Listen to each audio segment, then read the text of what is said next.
Ok, bueno, antes que nada, muchísimas gracias de nuevo a Hugo y Marina por la invitación.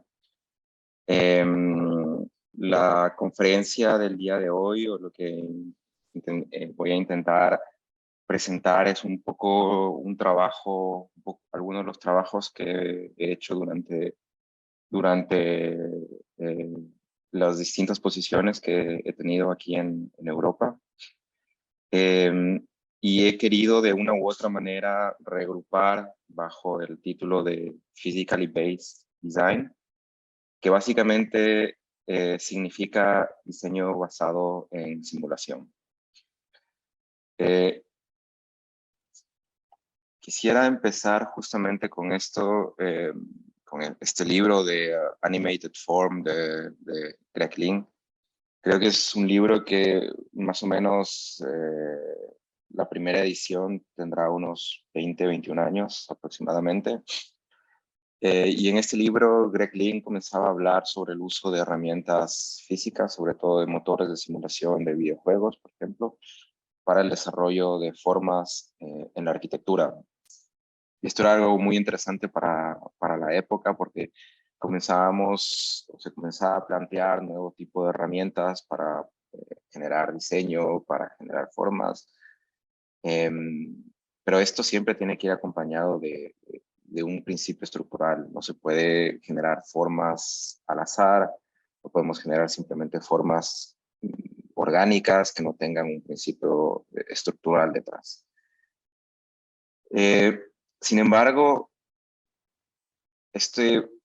la idea de utilizar simulación, de utilizar física en el proceso de diseño no es algo nuevo, al menos en otras industrias como lo que sería la industria aeronáutica o la industria automotriz, en el cual el diseño de nuestros objetos, ya sea un automóvil, ya sea un avión, tiene que estar muy optimizado en cuanto a un rendimiento probablemente estructural, probablemente aerodinámicos, muchos factores, muchos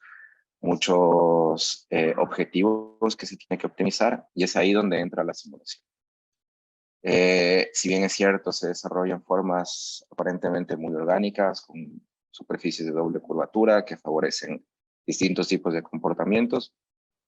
Todas estas formas están justificadas por medio de una simulación que lo que hace es optimizar el comportamiento o, en general, el rendimiento del objeto diseñado. Sin embargo, esto es algo que no se aplica normalmente en la arquitectura. En la arquitectura nosotros lo que hacemos es diseñar con geometría pura, en el cual simplemente no tenemos ese comportamiento en material. Lo que nosotros hacemos es dibujar líneas, puntos, líneas, polilíneas, curvas. Quizás más recientemente incorporamos todo lo que son superficies para crear volúmenes y comenzar a generar estas superficies tridimensionales, poder un poco modificar las superficies, pero sin embargo seguimos sin integrar el comportamiento del material dentro del proceso de diseño. Y es aquí donde llegamos a este tema, que es un tema muy amplio y donde justamente vamos a poder investigar la importancia de la simulación dentro del proceso de diseño, que son las estructuras elásticas. Básicamente a lo que yo me refiero con estructuras elásticas es estructuras que no son rígidas. Esto es algo completamente distinto al tipo la tipología de edificios que nosotros acostumbramos a diseñar, en el cual nosotros utilizamos, por ejemplo, vigas, columnas, y en el cual estructuralmente nosotros tenemos que calcular para que haya muy poca deformación, la deformación sea mínima. Esto nos permite que desde un punto de vista de diseño nosotros podamos diseñar nuestros edificios con líneas y curvas, porque básicamente asumimos que el edificio, cuando haya cargas, no se va a deformar. En el caso de una estructura elástica es completamente lo opuesto. Nosotros tenemos que asumir que va a haber una deformación y que la deformación va a ser lo que genere esa capacidad la deformación va a generar curvatura y la curvatura va a ser lo que va a estabilizar el sistema. Entonces, dentro de este familia de estructuras elásticas, nosotros nos hemos enfocado muchísimo en lo que serían los sistemas de flexión activa. Básicamente, un sistema de flexión activa es un sistema que utiliza un material elástico, con unas propiedades elásticas considerables, y al cual flexionamos. Al flexionar ese material preestresamos el material, generamos curvatura y podemos lograr distintos tipos de composiciones. La gran ventaja de este tipo de sistemas es que podemos prefabricar todo en un estado plano y simplemente por la deformación o por cómo controlemos esa deformación, podemos generar geometrías interesantes con una capacidad estructural también importante. Sin embargo, en este diagrama nosotros podemos ver que esto es, por ejemplo, es un diagrama de una tienda de acampar de una tribu nómada. Entonces, este principio de usar la elasticidad del material, de usar la flexión del material, no es algo nuevo, no es algo que viene con la idea del diseño computacional, sino es algo que ya se lo hacía años atrás en distintos tipos de culturas, de una manera muy empírica. Simplemente tenían un poco de material, lo flexionaban, conectaban con otro material flexionado y generaban estos pequeños domos para poder acampar. Y el principio es este, es muy sencillo. Tenemos aquí por ejemplo, me parece que esta es una lámina de aluminio que está flexionada y en el cual, como ustedes pueden ver, simplemente la lámina se estresa, guarda energía y es lo que le permite resistir, por ejemplo, el peso de estas cabras que están jugando con el componente en sí.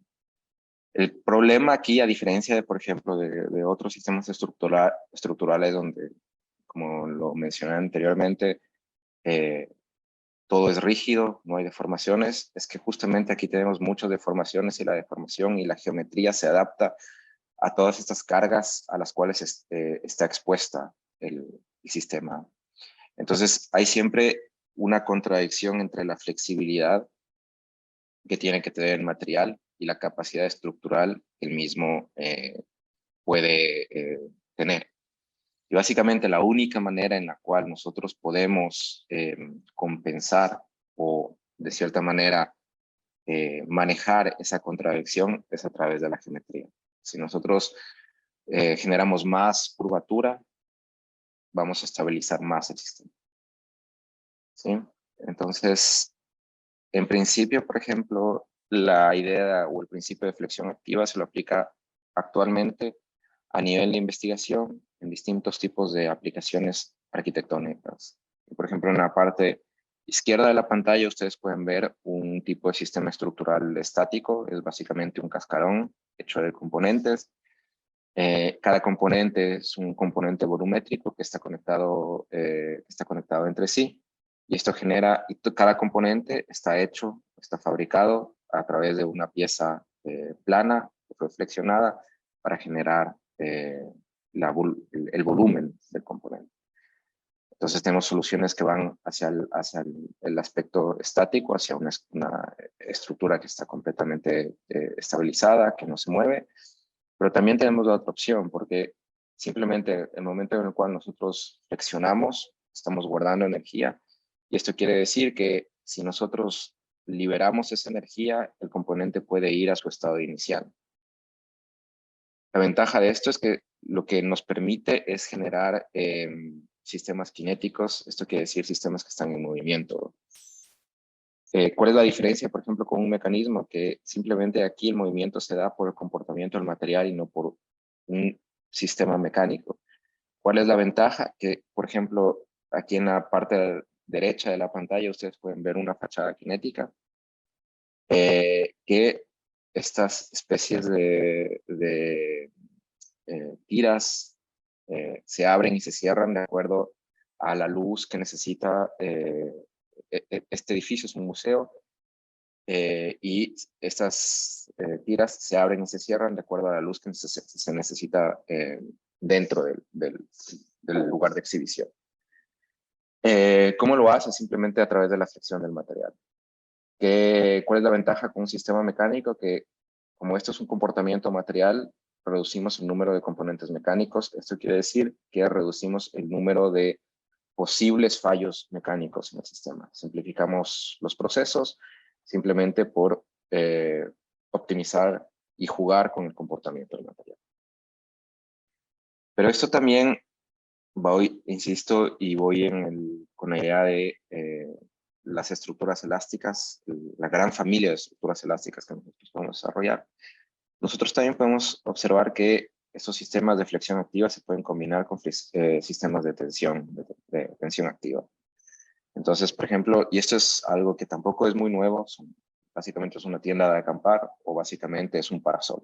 Nosotros tenemos una superficie tipo membrana que tiene que estar estresada por ciertos componentes y estos componentes pueden ser estos sistemas de flexión activa. Entonces, hay una reciprocidad en cuanto a cómo se equilibran las fuerzas de los dos sistemas. Se genera un sistema mucho más estable y con distintos tipos de propiedades. En este caso, por ejemplo, una de las grandes propiedades de estos sistemas de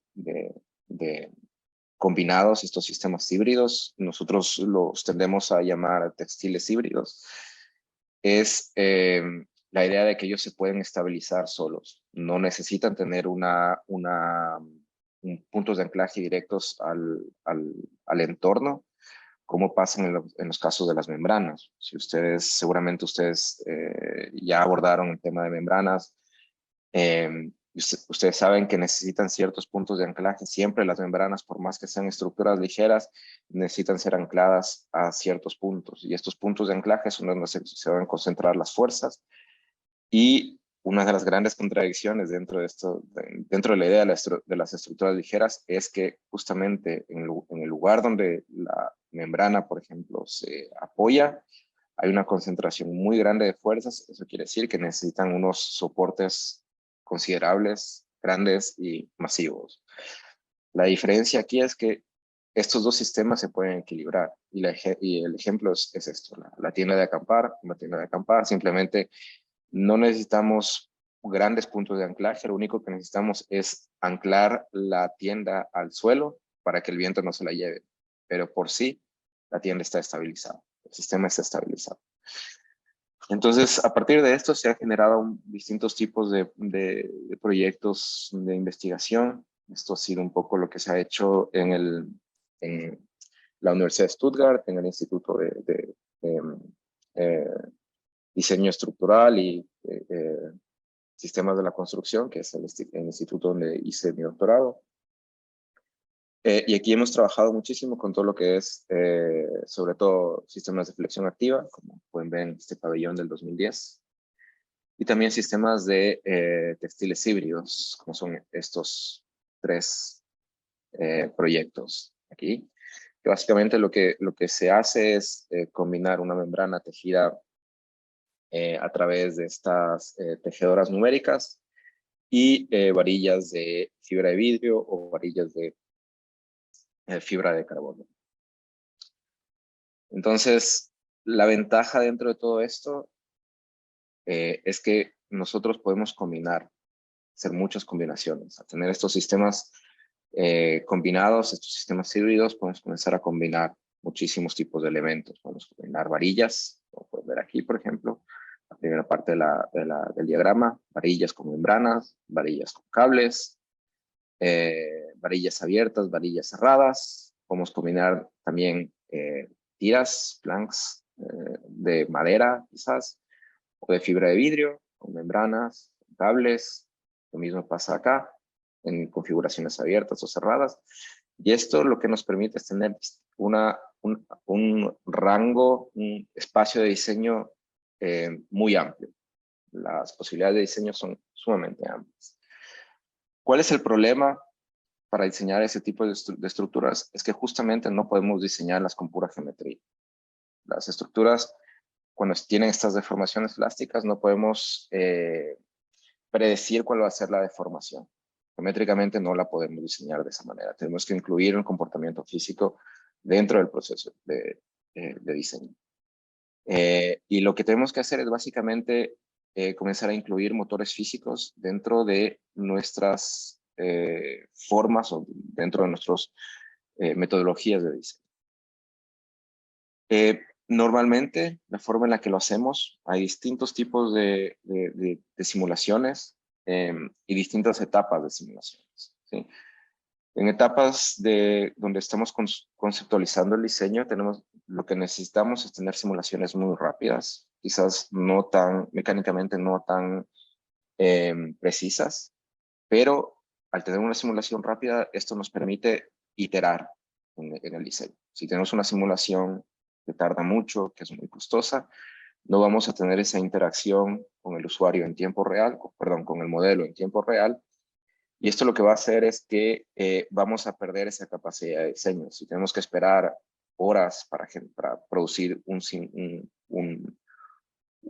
resultado, va a ser imposible poder diseñar de esa manera. Entonces, en etapas conceptuales lo que necesitamos es una simulación rápida que nos permita generar iteraciones.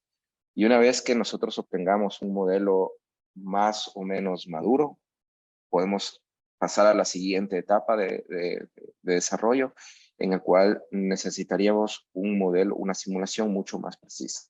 Eso es importante entender el tipo de simulaciones que utilizamos y que necesitamos en cada etapa de diseño. Sin embargo, en general, la simulación funciona como lo ven en el diagrama. Nosotros tenemos que generar una topología, esto quiere decir un número finito de elementos que pueden ser, que simplemente son nodos conectados con cierto tipo de elementos, y cada uno de estos elementos lo que van a hacer es van a crear fuerzas en esos nodos y van a crear movimiento en esos nodos. Entonces, eso es lo que sería la parte dinámica o la integración numérica. Una vez que todas estas fuerzas que están dentro del sistema se equilibran, nosotros vamos a llegar a este punto de equilibrio que va a ser el resultado que nosotros tengamos.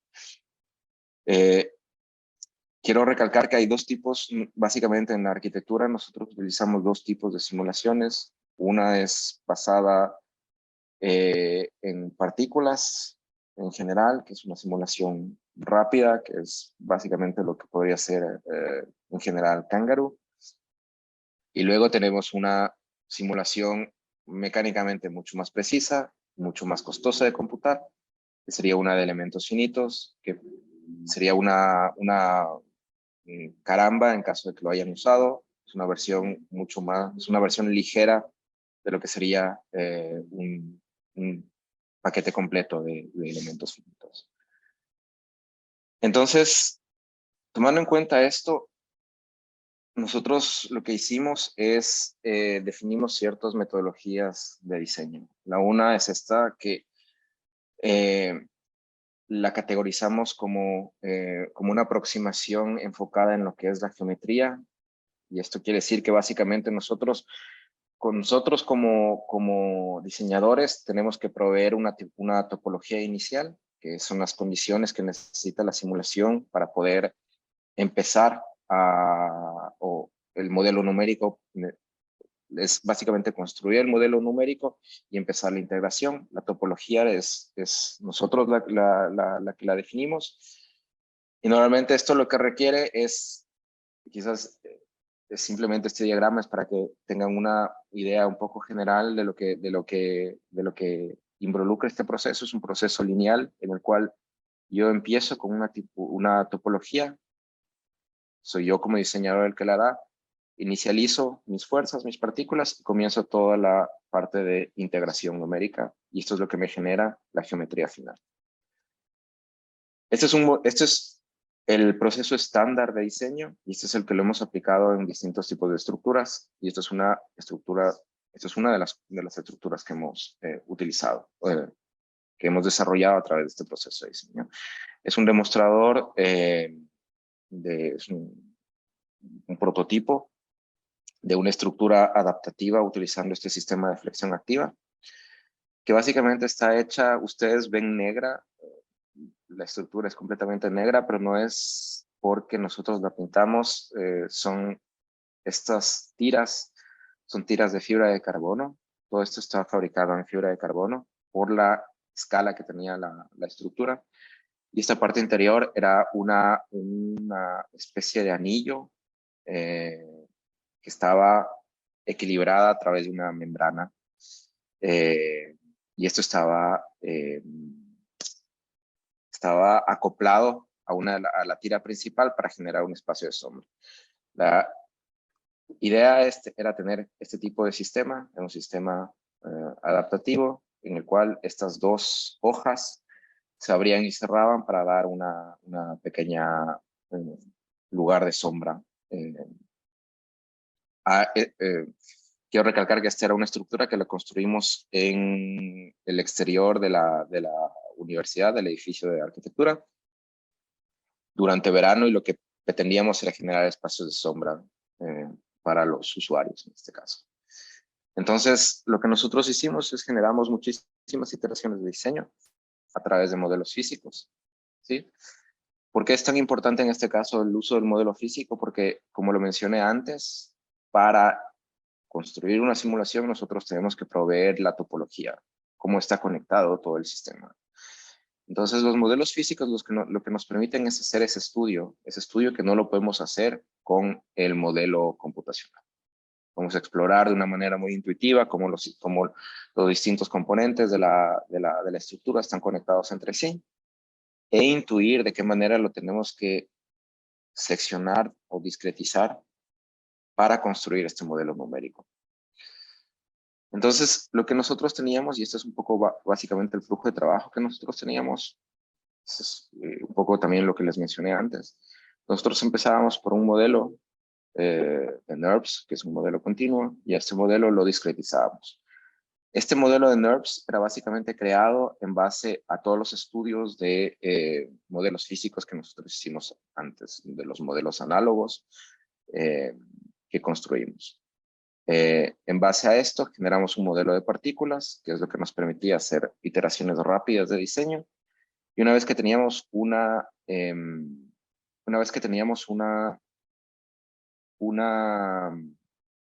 voy a, un segundo.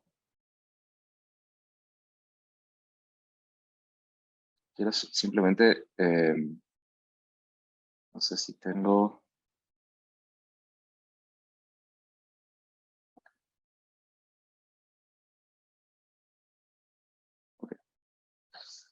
Ok, quería tener el apuntador, pero creo que pueden ver mi mouse, ¿no? No sé si lo pueden ver. Ok.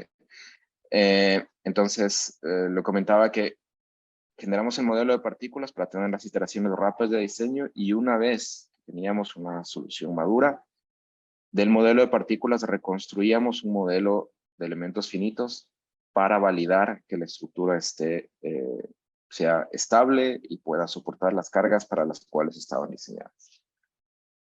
Entonces, este era básicamente el proceso que nosotros teníamos para generar el modelo de partículas. Empezábamos por unas curvas. Las curvas son continuas, que fueron extraídas básicamente del estudio de los modelos físicos. Luego generábamos unas tiras que tenemos que asegurarnos que las tiras sean desarrollables. Esto quiere decir que no haya una doble curvatura que no pueda ser construida, por ejemplo, con modelos de papel. Nos garantizábamos que toda la estructura sea desarrollable, y una vez que teníamos garantizado eso, generábamos el modelo de partículas que ponía todo el sistema en equilibrio. Asumía que todo el sistema estaba flexionado. En base a eso, también nosotros teníamos que considerar cómo teníamos que poner estas tiras en posición. Recuerden que el proceso la idea de la flexión activa es básicamente un proceso de formación. Es un proceso de nosotros flexionamos algo y lo ponemos en la forma en la cual nosotros queremos que esté. Entonces, lo que nosotros hicimos es desarrollamos ciertos diagramas de cómo tendría que funcionar de cómo tendríamos que flexionar estas tiras. No mencioné esto antes, pero eran tiras de aproximadamente la más larga tendría unos 35 metros de largo, ¿sí? Eran tiras bastante grandes y el problema es que estábamos usando fibra de carbono, que es un material extremadamente rígido. Entonces, esto, por ejemplo, no lo pudimos flexionar a mano. Necesitábamos grúas, necesitábamos motores adicionales que nos permitan o que nos permitan de una manera precisa controlar la flexión y poner el sistema en forma. Entonces, esta es la secuencia de cómo iban a ser flexionadas cada una de las tiras. ¿Sí? Íbamos a flexionar cada una, luego las íbamos a conectar y luego conectábamos todo el sistema a la base. ¿Sí? Como el sistema está flexionado, nosotros podíamos flexionar más mediante motores que iban a estar colocados en la base para que genere este movimiento de apertura, de abrir y cerrar esta especie de parasol. A la larga, la estructura no pudimos hacerla cinética, esto quiere decir que no se movió, al final era una estructura estática, debido a toda la complejidad en el proceso de construcción que nosotros encontramos. Y eso quiero que ustedes lo vean, por ejemplo, aquí. Ustedes pueden ver, por ejemplo, toda la logística que nosotros necesitábamos en esa época para poder flexionar solamente una de las tiras de fibra de carbono. Y el gran problema era justamente lo rígido que era la fibra de carbono, la cantidad de fuerza que se necesitaba para poder flexionar esta tira y lo peligroso que también genera esto, porque piensen que básicamente yo estoy flexionando y esto está guardando muchísima energía. Y si el momento en el cual yo estoy flexionando hay algún problema y el punto donde se está anclando la estructura se suelta o se rompe, esto básicamente va a ser un elástico que va a arrasar con todo lo que encuentra. Es fibra de carbono, es excesivamente rígida, entonces esto puede matar a una persona. Entonces, debido a todas estas dificultades que nosotros encontramos, decidimos no hacer la cinética, simplemente la construimos y la dejamos estática. Pero fue un experimento muy interesante desde un punto de vista de la materialidad, porque en este caso es, por ejemplo, relativamente intuitivo ver a través de los modelos a escala, ver a través de las simulaciones de distintos grados que se puede construir, que se puede manejar, pero una vez que estamos en la construcción, a veces hay imprevistos que son muy difíciles de calcular y muy difíciles de predecir, sobre todo en este tipo de sistemas estructurales donde todo el proceso es nuevo, nada es estándar, todo es desde la simulación, desde cómo se va a construir, todo se tiene que pensar y se tiene que customizar para ello. El siguiente caso de estudio de esta forma de diseño en la que les quiero presentar es otro demostrador que lo hicimos también al año seguido. Esto es entre el 2018 y el 2019. Y este básicamente es un demostrador de una escala un poco más pequeña. ¿Sí? Extraímos ciertos principios biológicos para poder hacer que el demostrador, o para actuar el demostrador, básicamente, o sea, para generar el movimiento del demostrador. Y la gran ventaja en este caso, a diferencia del pabellón anterior, es que teníamos acceso, o uno de nuestros colaboradores era una empresa que tenía esta tecnología, que básicamente era un brazo robot que tenía una cinta de fibra de carbono, a la cual nosotros podemos añadir una cinta de fibra de carbono o cinta de fibra de vidrio, y esto podía generar componentes planos. Podíamos nosotros direccionar las cintas de acuerdo a lo que a nuestros requerimientos. Es sumamente importante entender que para flexionar algo nosotros tenemos que siempre entender cuál es la orientación de las fibras de ese algo, ¿sí? Un plástico, por ejemplo, un acrílico, por ejemplo, no tiene fibras, todo es completamente homogéneo y se puede flexionar en cualquier sentido. Pero si ustedes toman una pieza de plywood o una pieza de madera, las fibras van a determinar la dirección de la flexión. Y en este caso, en un componente de fibra de compuestos como fibra de vidrio, fibra de carbono, siempre nosotros tenemos que ser capaces de direccionar la fibra para poder customizar la flexión. Ese es básicamente el principio. Y en este caso teníamos acceso a esta maquinaria, lo cual facilitaba mucho el proceso de producción. Entonces, aquí pueden ver, por ejemplo, lo que hace el robot. El robot coge y pega esta cinta en un plato plano en distintas direcciones, que eran las direcciones que nosotros la programamos para poder flexionar el material de acuerdo a nuestros requerimientos. Y una vez que terminaba de pegar esta cinta, nosotros sellábamos la cinta, metíamos a un horno y cortábamos los componentes. ¿Sí? Entonces, lo que nosotros teníamos, y estas son las consideraciones de diseño que nosotros teníamos para este pabellón, era, tenemos acceso al sistema de fabricación, este sistema de fabricación automatizado. Queríamos tener un sistema cinético.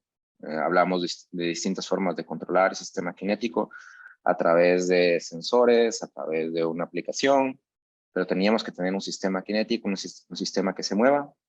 Y por otro lado, teníamos que poder diseñar eso, ¿sí? Y aquí es donde quiero entrar con respecto al proceso de diseño. Para diseñar esto, nosotros teníamos, de la misma manera que en el modelo anterior, nosotros teníamos que tener un modelo rápido de simulación y un modelo que sería toda esta parte de acá arriba, un modelo mucho más robusto, mecánicamente mucho más preciso, para validar que todo el sistema esté actuando de una manera correcta. Entonces, lo que nosotros hicimos aquí es básicamente nosotros diseñamos lo llamamos un kinematic skeleton, que básicamente lo que nos permitía era entender cómo iba a comportarse cada uno de estos componentes, cada una de estas especies de hojas que flexionaban. Y una vez que teníamos un comportamiento que nosotros intuíamos que era el adecuado, del modelo de partículas construíamos un modelo de elementos finitos y evaluábamos si el sistema estaba lo suficientemente estable, ¿sí? Estos son los principios que nosotros utilizamos para generar el sistema el modelo cinético. Básicamente era un modelo excesivamente sencillo con solamente 5 partículas, ¿sí? Nosotros lo que intentábamos controlar eran los ángulos entre cada uno de estos caras triangulares de este esqueleto cinemático. ¿Sí? Ese era el principio básico. Y aquí pueden ver, por ejemplo, una una captura del video general que nosotros teníamos, y pueden ver cómo combinábamos tanto el modelo de partículas como el modelo de elementos finitos para poder entender cómo se comportaba este sistema. Al final nosotros generábamos distintas variaciones para entender hasta qué punto podíamos actuar el sistema. Esto quiere decir hasta qué punto se podría abrir y cerrar cada una de estas hojas para que no comprometa la estabilidad estructural del sistema. Entonces, quiero aquí enseñarles, esto es el video del demostrador. Básicamente, ustedes pueden ver partes negras. Las partes negras son partes de fibra de carbono. Las partes blancas son partes de fibra de vidrio. La fibra de carbono básicamente está dada para tener esta capacidad estructural. En este caso, en este modelo, es simplemente donde necesitamos concentrar la mayor rigidez del componente, y las partes de fibra de vidrio es básicamente, en este caso simplemente funciona como un sistema de recubrimiento para darle, porque tenemos esa translucidad, no era estéticamente nuestro agrado tener una hoja completamente negra. Queríamos tener esta combinación entre elementos que permitan tener esta ser translúcidos con la fibra de vidrio y componentes mucho más rígidos que nos permitan tener este comportamiento, esta capacidad de adaptación como nos permitía la fibra de carbono. Aquí pueden ver, por ejemplo, el proceso de fabricación. Tenemos el robot poniendo las tiras, pegándolas en una plancha plana. Es también interesante ver que esta tecnología no solo nosotros tenemos acceso solamente a una parte de la tecnología, que era pegar la cinta en planchas planas, pero ellos podían pegar la cinta en superficies de doble curvatura. Básicamente lo utilizaban para producir piezas de autos o piezas de aviones. Entonces, aquí es lo que les decía. Curábamos las piezas, luego las cortábamos. No podemos cortarlos a través de ningún tipo de sistema que genere fricción, como puede ser una CNC, tenemos que cortar con agua. Pero el problema que puede generar las partículas de carbono saliendo al ambiente o puede dañar alguna de las fibras. Y luego ensamblábamos todo el componente de una manera manual. Al igual que en el proyecto anterior, todo esto es muy experimental y todas las herramientas que nosotros teníamos que usar para poder construir esto, lo teníamos que diseñar de una manera muy de, de, eh, este, de quizás construir, equivocarnos, construir de nuevo, equivocarnos, ¿sí? Ese es el resultado final. La estructura es una estructura comparada a la estructura anterior, mucho más pequeña, lo cual nos permitió tener esa adaptabilidad que nosotros buscábamos, era de cierta manera un poco más controlable. Siempre se habla de que, creo que en los 70 se hablaba mucho de tener estas estructuras cinéticas que se podían mover, que podían tener distintos tipos de estados. Generar una estructura cinética a nivel de la arquitectura, la escala de la arquitectura es excesivamente complicado. Hay muchos factores que no se pueden considerar, que la escala es un problema muy grande, ¿sí? Por eso hay muchísimas aplicaciones que se pueden dar a ese tipo de sistemas a pequeña escala, pero a gran escala se vuelve muy, muy, muy complicado.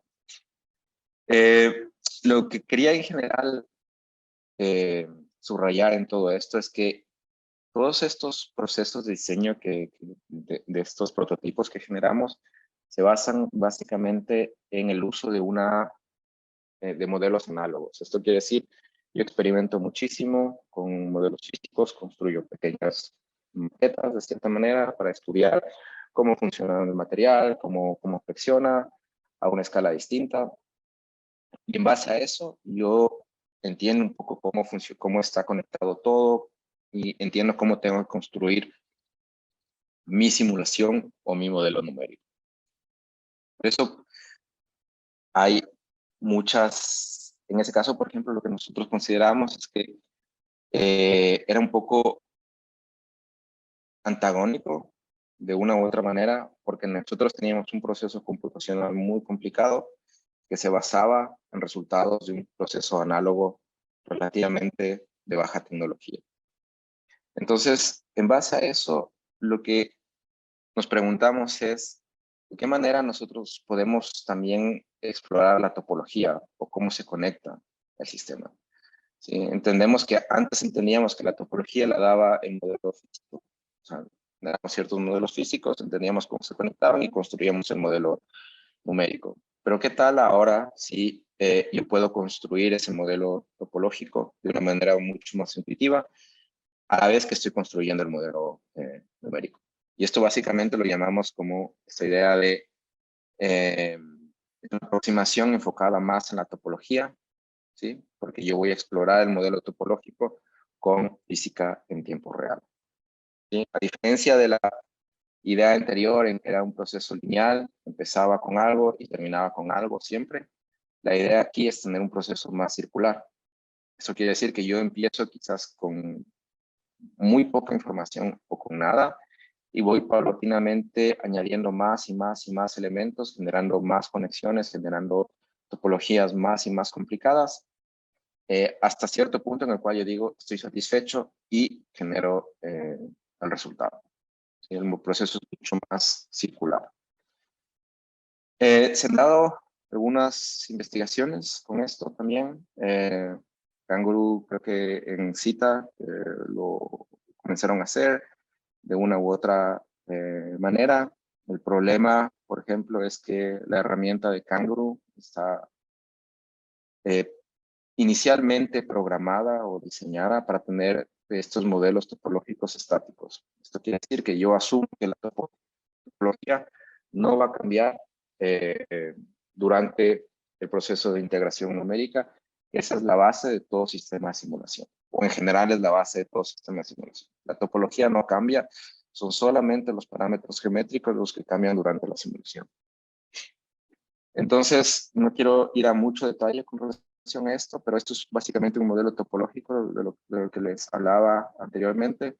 Tengo partículas, tengo nodos en un grafo, son nodos y tengo distintas formas de conectar esos nodos. Y de acuerdo a esas distintas formas en las cuales se conectan los nodos, es como yo estoy generando las fuerzas sobre esos nodos, que es lo que generan los movimientos. ¿Sí? Lo que nosotros propusimos en ese caso, este es el caso común de cualquier sistema, de cualquier tipo de simulación. Es una estructura que representa la topología de una manera muy eficiente, muy rápida, es muy eficiente. Entonces, por eso se la usa, porque, por la eficiencia que tiene. Pero esto quiere decir que yo no tengo toda la información topológica. Y al no tener yo toda la información topológica, simplemente tengo la información mínima, no tengo toda. Si no tengo toda la información, yo no puedo hacer operaciones topológicas dentro de este modelo. Esto quiere decir que si yo borro este nodo de aquí, yo no voy a saber qué pasó aquí con relación, si, por ejemplo, este nodo de aquí pregunta qué pasó con el nodo 2, porque no tengo las herramientas suficientes para resolver los problemas eh, topológicos en este tipo de estructura de datos. Entonces, lo que nosotros propusimos era básicamente tener una estructura de datos, un modelo topológico mucho más complejo, en el cual yo podía resolver todas las cuestiones topológicas del modelo. Eso quiere decir que si yo borro ciertos nodos, yo sé que borré, actualizo mi información y sigo pudiendo recorrer todo el modelo sin tener problemas, ¿sí? Eso era básicamente lo que nosotros hicimos. Y en base a eso creamos distintas reglas dentro de los grafos para poder simular distintos tipos de comportamientos. Quiero ir muy rápido con relación a esto, pero en general generamos alrededor de 60 reglas para poder controlar la creación de un modelo numérico a partir de estos modelos topológicos dinámicos, ¿sí? Esta idea la implementamos básicamente en una herramienta que se llama Elastic Space. Y era una herramienta que la tuvimos que hacer fuera de Rhino. Está completamente programada en Java. Tiene su interfaz de interacción con Rhino y Grasshopper. ¿Por qué la hicimos así? Porque básicamente Grasshopper lo que tiene es un proceso lineal. Si nosotros tenemos un proceso lineal que empezamos con un input, terminamos con un output, pero el output no puede ser el input del mismo componente. Es un poco, es redundante y no puede hacer de acuerdo a la forma en la cual se programa en Grasshopper.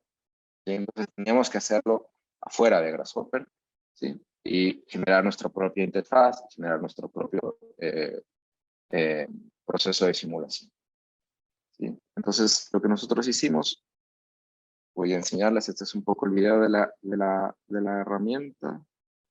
Si quiere,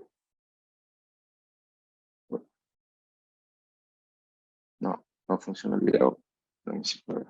Bueno, voy a, mm, ok, voy a explicarlo aquí, a pesar de que el video no funciona. La idea es que básicamente yo puedo ir creando nosotros teníamos dentro de la simulación, nosotros teníamos dos tipos de elementos, teníamos varillas y teníamos membrana. Y para crear esta configuración que ustedes tienen aquí, este sistema de la derecha, nosotros lo que podíamos hacer es simplemente empezamos con una pantalla en negro, como pueden ver aquí, y íbamos añadiendo paulatinamente varillas. Íbamos determinando dónde conectábamos, si las conectábamos en algún lugar, si las desconectábamos en otro lugar, e íbamos añadiendo las membranas de la misma manera. Entonces, es un sistema, es un proceso de diseño muy similar a lo que sería la construcción de un modelo análogo, en el cual yo primero tengo que cortar una varilla, medir la varilla, flexionarla, ver dónde tengo que apoyarla. El proceso es muy similar. Genero una varilla, la flexiono, veo dónde la flexiono, creo otra varilla, la flexiono, veo cómo conecto las dos varillas. Entonces tengo esta creación de la topología en tiempo real. Entonces, lo que nosotros logramos es tener un sistema muy, muy interactivo, por ejemplo, ustedes pueden ver aquí, y al cual, por ejemplo, nosotros comenzamos a explorar ciertas ideas de cómo asistir al diseñador en la creación de esa topología. Y implementamos dos tipos de estrategias, una a través de agentes que podrían volar en el espacio e ir creando, por ejemplo, varillas, ir creando, por ejemplo, partículas o ir creando cables. Y la otra opción era, por ejemplo, tener ese sistema de decisión en base a árboles de decisión, en el cual yo simplemente lo que le daba al software era un patrón que yo quería utilizar para conectar, y el software lo que intentaba es tomar decisiones y buscar la mejor manera de conectar todos estos varillas. Este es el patrón que yo diseñaba y después seleccionaba, por ejemplo, ven en la parte izquierda cómo se van seleccionando cada una de las varillas. Yo voy seleccionando qué varillas quiero conectar. Y automáticamente lo que me hace el software es me da opciones, a generar opciones de cómo esas varillas se pueden conectar en base al patrón que yo le di. Y una vez que satisfaga ciertos criterios que yo tengo que darle desde un inicio, el software automáticamente me genera esa conectividad. ¿Sí? Esto simplemente es para facilitar el proceso de creación de estas topologías dinámicas. ¿Sí? Entonces, ¿cómo evaluamos esta herramienta? Esta herramienta la evaluamos a través de un Visiting School de la Architectural Association. ¿Sí? Y la idea en general era crear una estructura extremadamente caótica, ¿sí? Que no tendría, es completamente distinta a cómo se diseñaría una estructura en base al otro sistema, en base en un sistema en el cual yo tengo muchas exploraciones previas a partir de modelos físicos, voy progresivamente racionalizando todo el sistema. En este caso, lo que nosotros queríamos hacer es justamente eso, tener una exploración al máximo del sistema, de una manera que resulte muy difícil poderlo hacer si no tuviésemos esta herramienta en particular. Entonces, lo que nosotros hicimos es teníamos la herramienta y comenzamos simplemente a explorar distintas formas de cómo se conectaban estas varillas. Aquí pueden ver, por ejemplo, secuencias, cómo íbamos conectando. Pueden ver, por ejemplo, que la varilla tiene distintas tonalidades de colores. Cuando, por ejemplo, aquí hay un gris oscuro, significa que esta varilla está solapada. Hay dos varillas conectadas, dos o tres o cuatro varillas conectadas entre sí. El color de las partículas, por ejemplo, representa un estado de la partícula. Cuando está amarilla, por ejemplo, la partícula es una partícula que está anclada. Cuando está verde es una partícula es una partícula normal, estándar. Pero cuando está púrpura, por ejemplo, la partícula es una partícula compartida entre distintos elementos. Entonces, toda esta información lo que a mí me permite es entender un poco de una manera mucho más visual el modelo topológico que hay detrás. Por ejemplo, estas partículas moradas, yo puedo seleccionarlas y hacer un comando de explotar. Y al explotar, se van a crear dos partículas y cada una de las partículas va a ir a las varillas correspondientes, por ejemplo, en este caso. ¿Qué fue lo interesante que vimos dentro de todo esto? Algo que no estaba programado es que como es un proceso de construcción gradual, nosotros también de una u otra manera o implícitamente, nosotros guardábamos el proceso de construcción. ¿Sí? Entonces, al tener un historial de cómo se fue construyendo el modelo, nosotros también teníamos un historial de cómo teníamos que construir la estructura eh, en, en real, ¿sí? Este proceso, este fue toda la información que sacamos del historial de las distintas operaciones topológicas que nosotros creamos. Entonces, sabíamos que la primera etapa era generar un arco, generado por dos varillas. Luego íbamos a una etapa donde teníamos estos elementos en, en, en cantilever. Lo siento, no sé cuál es la palabra en español.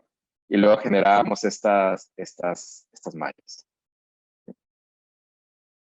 Eh, ¿Y qué es lo que hicimos luego? Luego vimos la herramienta daba mucho para jugar, para poder, tenía muchas cualidades desde un punto de vista de diseño y tenía muchas cualidades también desde un punto de vista educativo, porque ¿qué es lo que hacía esto? Que podíamos introducir a estudiantes sin conocimiento previo de lo que es una simulación numérica a la idea de cómo diseñar con simulación, ¿sí? Porque ellos no tenían que entender detrás de todo esto, se tiene que construir un modelo topológico, un modelo numérico, hay que tener parámetros geométricos, simplemente ellos jugaban, era básicamente un juego en el cual ellos tenían varillas, flexionaban, conectaban, desconectaban, cortaban distintas facetas. ¿Sí? Entonces generamos una segunda versión, esto sería una versión de física, una versión con más componentes físicos, esto quiere decir con más elementos, ¿sí? Y pudimos, por ejemplo, la idea de tener más elementos era quizás tener etapas de simulación en el cual nosotros podíamos ser un poco más precisos mecánicamente, ¿sí? Entonces, nosotros generábamos, por ejemplo, combinaciones en el cual nosotros podíamos convertir una membrana, en este caso, por ejemplo, de arriba, una membrana que estaba simulada como un sistema de cables, ¿sí? Que era necesitábamos una malla cuadrangular para tener esa ortogonalidad de la membrana, a tener una membrana con elementos triangulares que generen superficie. Era una representación mecánicamente mucho más precisa, ¿sí? De la misma manera, teníamos con las varillas. Inicialmente teníamos varillas de 3 grados de libertad por nodo. Esto quiere decir que las varillas solo se movían en el eje X, Y, Z en el espacio. Y creo que es una representación sencilla, simplificada, pero que no permite simular todos los tipos de comportamientos que tiene la varilla. Entonces, para ello podíamos tener esta compatibilidad entre varillas de 3 grados de libertad con varillas de 6 grados de libertad. 6 grados de libertad significa que el nodo puede moverse en el eje X, Y, Z, pero también puede rotar en el eje X, Y y Z. Esto nos permite generar simulaciones con relación a torsión, ¿sí? Y a la vez lo que intentábamos es tener distintos grados dentro de la herramienta, poder tener distintos grados de resolución del modelo, de la misma manera que para poder trabajar esa interactividad. Y podemos tener distintos niveles de mallas, de discretización de mallas para en el caso de los membranas. Entonces, con este modelo, por ejemplo, eso fue uno de los ejemplos que nosotros desarrollamos y lastimosamente no lo pudimos construir, pero era una membrana multidimensional que fue creada gradualmente, por ejemplo aquí, y la pueden ver mejor. Sí, tenía estos distintos catenoides conectados entre sí, con las varillas flexionadas, y todo este proceso fue creado a través de la herramienta que les comenté anteriormente. Eh, Intentamos también, por ejemplo, en este caso, ampliar la herramienta a tener a espacios mucho más interactivos, mucho más inmersivos, como por ejemplo la realidad virtual. En este caso, por ejemplo, probamos con Unity y con un sistema de Oculus, por ejemplo, aquí. Y ustedes pueden ver que, lo que les decía, simplemente es como un juego. Yo comienzo a conectar las varillas de una u otra manera, selecciono dónde se van a anclar, y paulatinamente voy creando más y más y más cosas. Es básicamente un juego porque yo a la larga no me despreocupo completamente de lo que sería la creación de este modelo topológico. ¿Sí?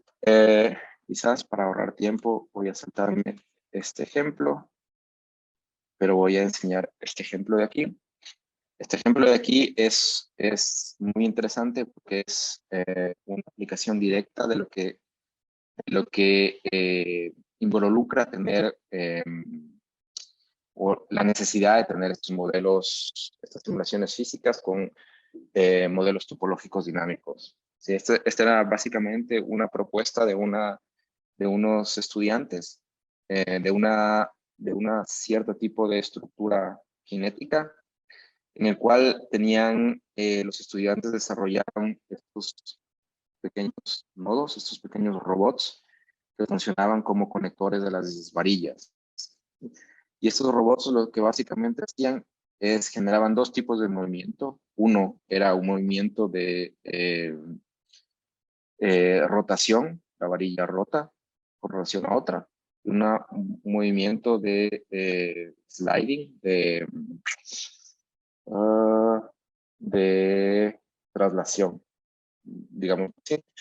Esto quiere decir que una varilla puede cambiar la posición con relación a otra. ¿Sí? Es como por ejemplo, como eh, mm, slide con relación a la otra. ¿Sí? Básicamente se mueve la posición de la unión, se mueve.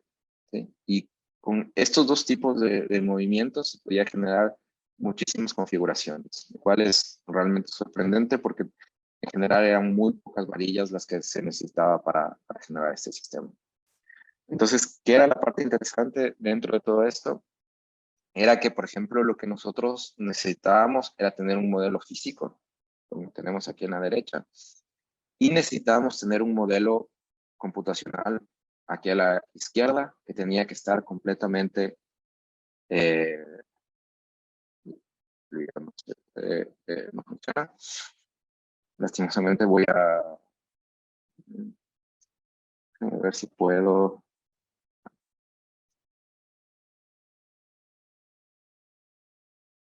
No quiero. Ok. Continuamos. Voy simplemente a explicarlo, no quiero perder mucho tiempo con relación a eso.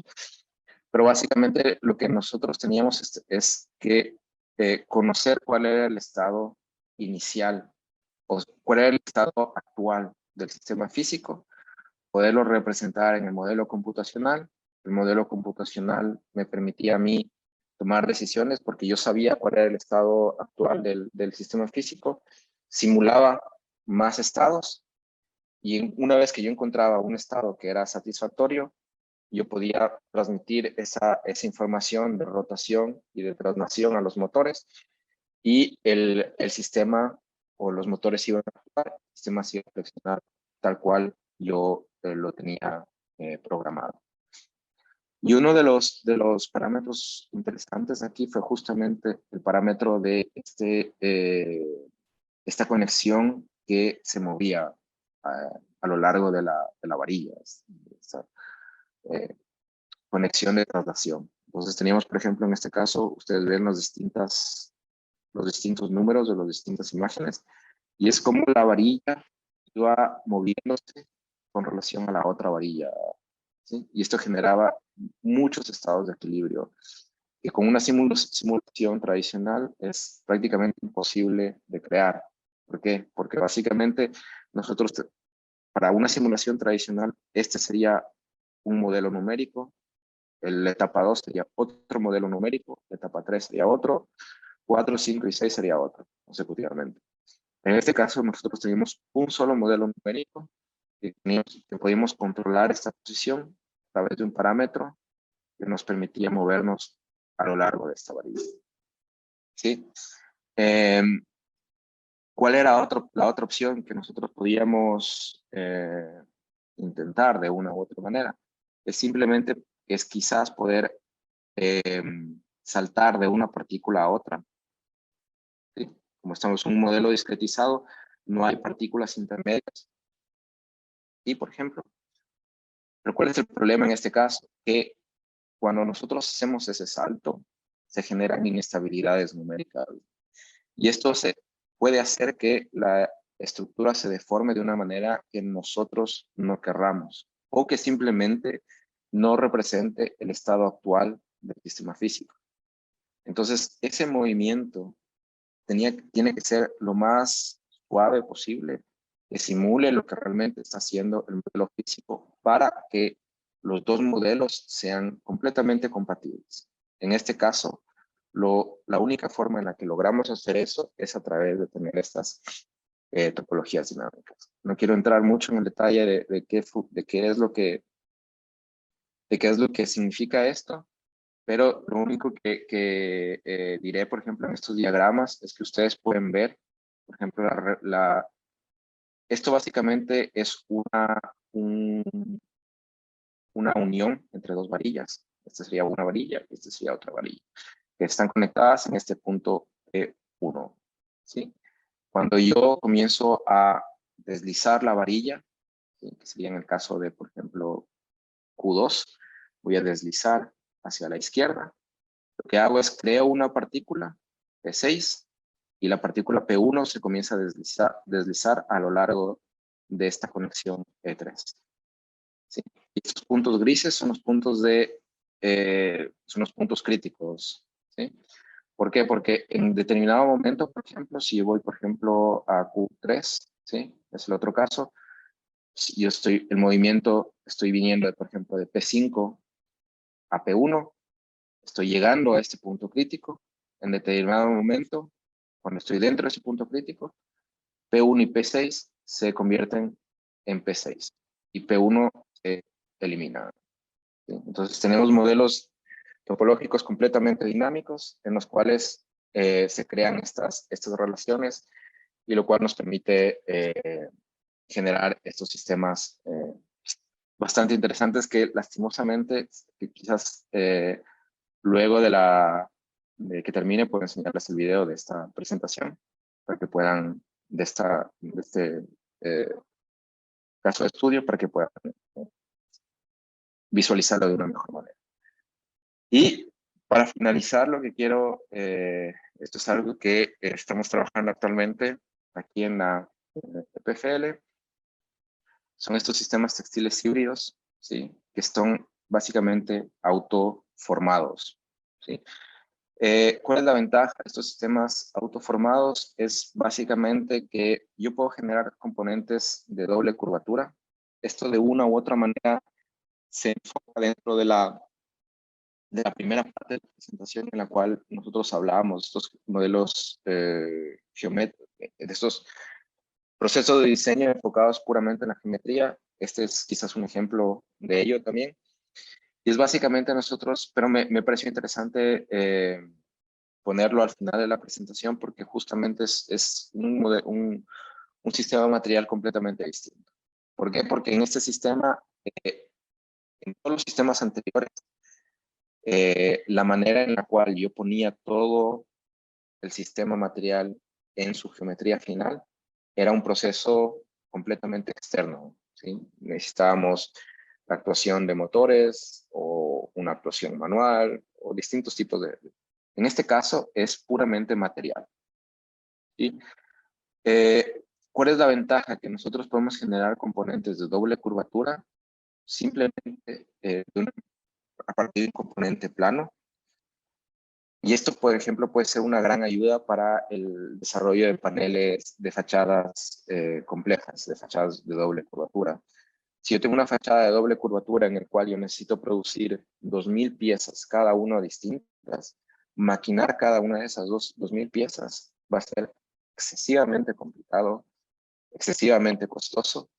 Pero en este caso, por ejemplo, una alternativa es, si yo puedo producir todas las piezas planas, simplemente por el mismo comportamiento del material, yo voy a, esas piezas planas van a tomar su forma.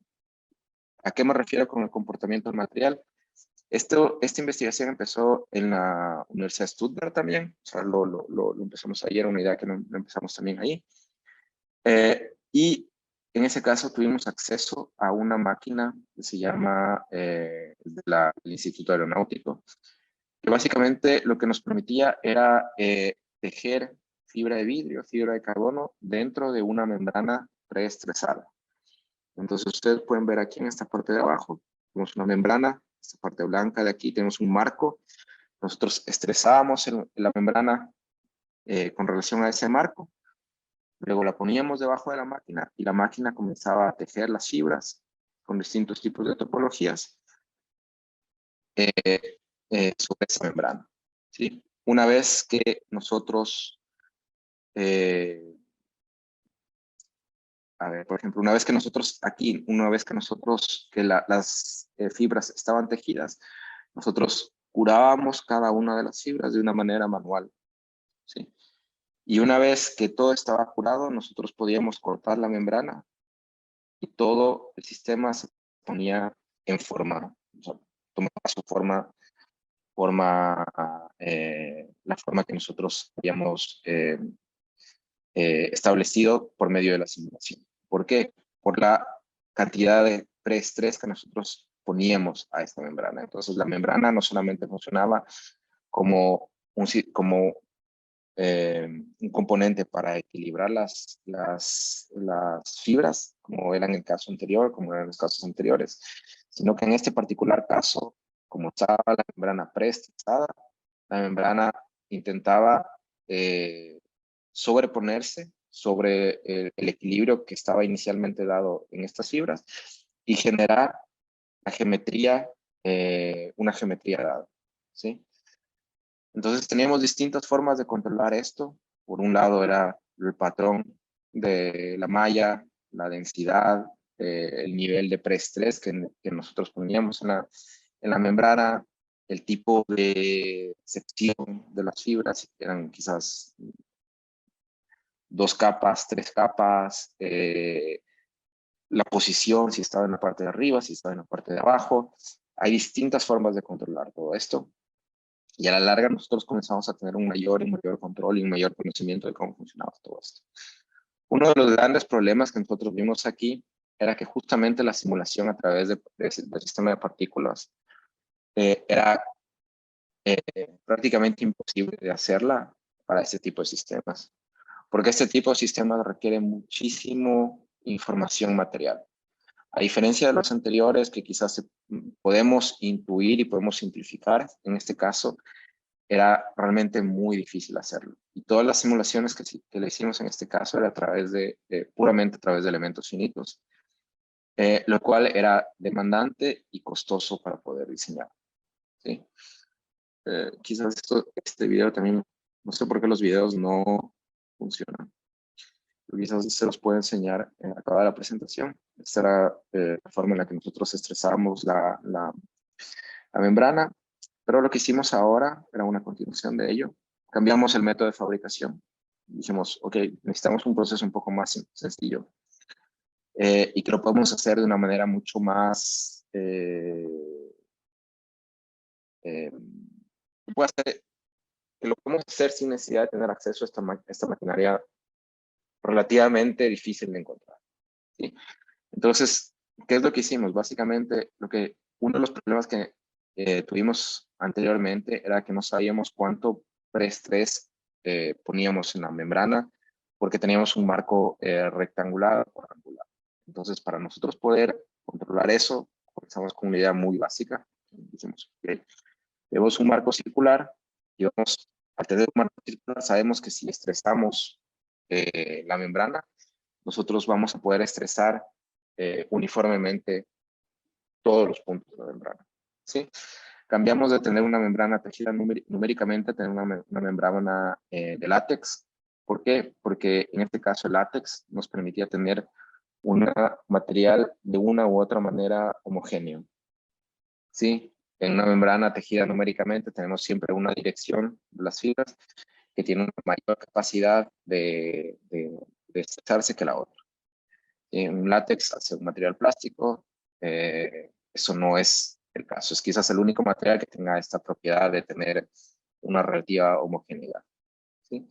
Y comenzamos a explorar, por ejemplo, esta geometría de una especie de Pringle, es un saddle, ¿sí? Con estos anillos concéntricos, que a diferencia, por ejemplo, del proceso de fabricación anterior, que lo hicimos con eh, las fibras tejidas numéricamente, esto era algo mucho más accesible. ¿Por qué? Porque estos eran simplemente acrílicos modificados, cortados con láser y luego pegados directamente en la membrana, ¿sí? Con ello construimos las simulaciones. En este caso, lo que nosotros exploramos es justamente la simulación, ¿sí? Nosotros tenemos ahora un código que nos permite simular estos sistemas de una manera mucho más estable y mucho más precisa numéricamente que un sistema de partículas, pero a la vez también mucho más interactiva que un sistema de elementos finitos. Y entonces nosotros comenzamos a construir el sistema. Tenemos, como ustedes pueden ver aquí, quizás pueden apenas percibir estos escalones que son eh, eh, son los perfiles de acrílico modificado con una sección rectangular. La parte interna es básicamente látex, ¿sí? Y podemos ver, esto es ya una simulación, podemos ver que la simulación se aproxima bastante a lo que sería el modelo físico, ¿sí?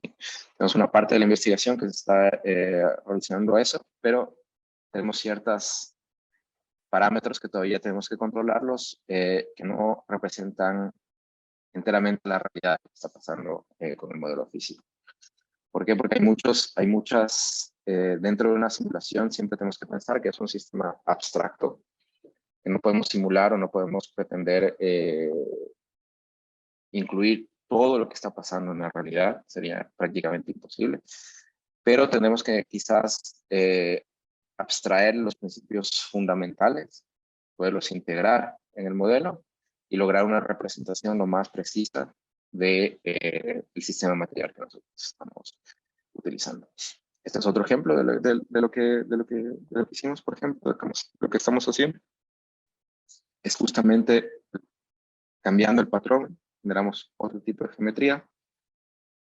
Eh, y, eh,